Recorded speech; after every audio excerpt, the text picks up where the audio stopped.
So good day to each and everyone. So for today's lesson, we will talk about the indigenous practices. So what is indigenous practices? Are practices of the people living in the same community and share common culture. Practices that is distinct from the other group and passed from generation to generation. Are practices of the people deeply rooted from their culture, which includes ways of doing something from womb to tomb. So ito yung mga kultura na galing pa sa unang panahon na pinasa ng ating mga ninuno until now, no? Sa kanilang passed it from generation to generation. So first, the ancient Filipinos. Ancient Filipino were living in one community with their houses made of wood, bamboo, roofed with nipa palm leaves, no? So until now, meron pang mga bahay na ganito. No, so itong kultura na ito, or itong kultura na ito ay nagagamit pa hangtod karon. So, yes, kaning houses na made of wood, bamboo roof, in short, ito yung tinatawag natin na bahay kubo. So, some Filipinos built their house in the top of the tree for better protection against their enemy. So, ito rin. Although not literally na ginagamit yung hindi literal na ginagamit yung hindi literal na yung bahay ay ginagamit pa rin or naapas sa kanaang babaw sa kahoy, pero yung idea na mag-build ng bahay sa taas ng kahoy, sa punong kahoy ay andito pa rin. So itong kultura na ito ay hindi literal na naapa, pero yung idea ay kanang naapa siyang idea, di ba? So some were living in that caves like Don Man, caveman, or the Tabon man in Palawan. Mode of dressing. Bahag is a strip of cloth worn by men which is wrapped around his waist and in between the legs. Excuse me. And a piece of cloth called turban which was worn around in his head instead of hat. Now, so, familiar na sa ato ni mode of dressing, gitawag yung tanig bahag, no? So, ang kaniyang turban na sa iyang koan, sama na siya. Women wear baro, wide-sleeved jacket worn by women, and patadyong, a piece of cloth which they wrap about their waist and let fall to their feet. So, until now, ito yung mode of dressing ng mga sinaunang babae noon. Until now, napani, no? Nagamit pa ni siya kaning baro. Natural courtesy and politeness. When two persons of the equal rank met on the road, they have to remove their turban as a sign of courtesy. So pag ang mga dagkong oranggo magsugat sila sa dalan, pag magkasalubong sila sa daan, they remove their turban as a sign of courtesy, no, sa paggalang sa ilahang kasame or sa ilahang kataas o granggo. Removing of turban and put it on the left shoulder like a towel and bound low with the word po, which is equivalent to sir if he addressed to his superior. So this one, the word po and opo until now ay ginagamit pa rin ng mga Filipino, no? So this culture has remained, no? Has remained. So body ornaments. Filipinos tattooed their body of various design representing animals, birds, flowers, and geometric figures to enhance their body beauty and to show their war record.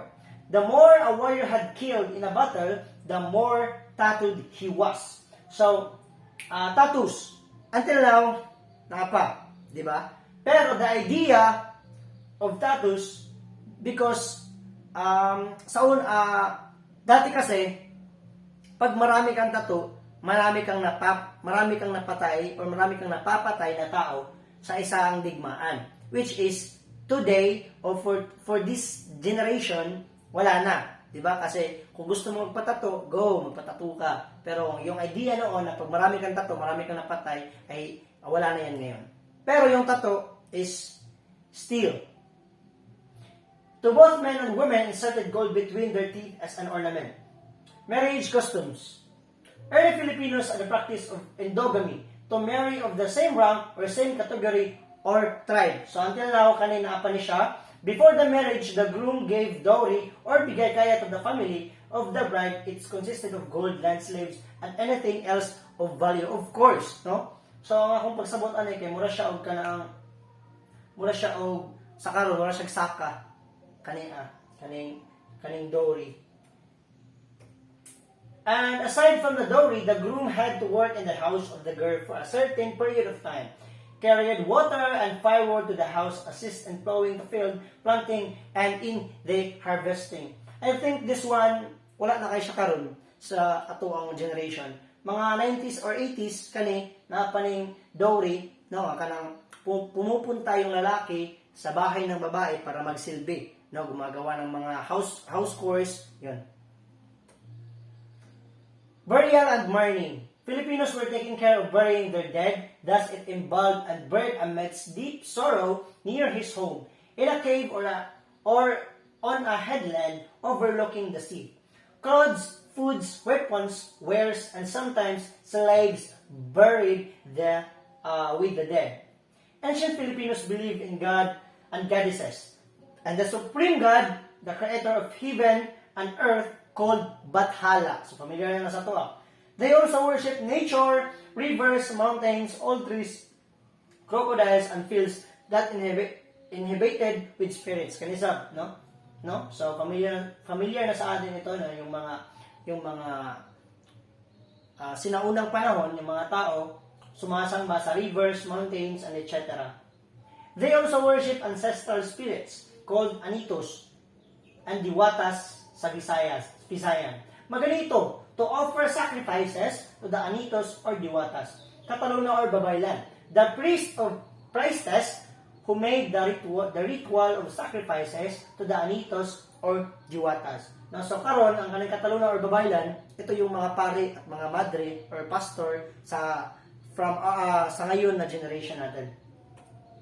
Kataluna or Babaylan communicates the spirits of their ancestors for guidance.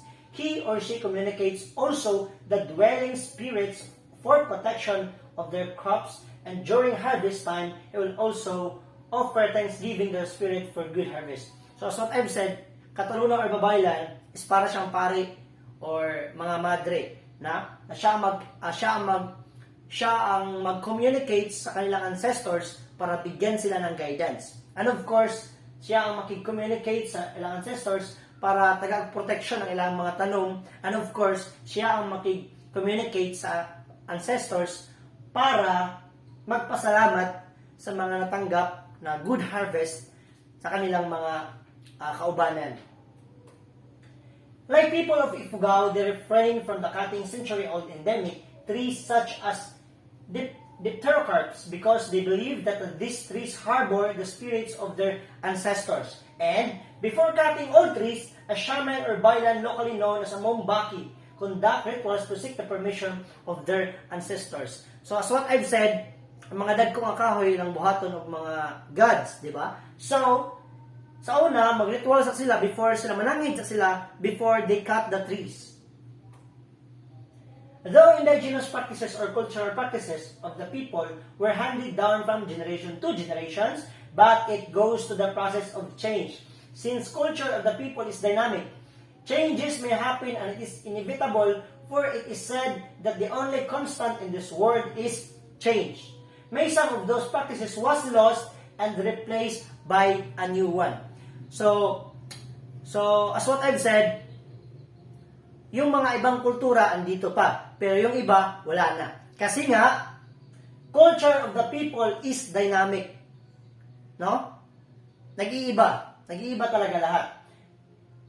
May some of those practices was lost and replaced by a new one. So yung iba nawala, pero yung iba nagpabilin pa at panatili pa rin ginagamit ng mga Pilipino.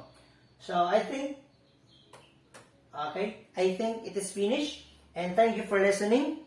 That will be all. Thank you.